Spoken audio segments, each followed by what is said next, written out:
चन्द्रां हिरण्मयीं लक्ष्मीं जातवेदो महावः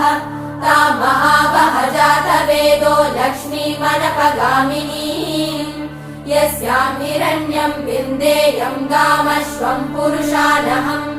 अश्वपूर्वां रथमद्यां हस्तिनादप्रबोधिनी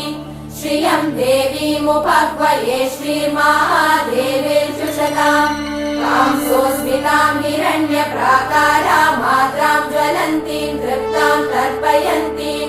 पद्मे स्थितां पद्मवर्णां तामिहोपह्वये श्रियम् चन्द्रां प्रभासां यशसा ज्वलन्तीं श्रियं लोके देवचुष्टामुदारां तां पद्मिनीमीं शरणमहं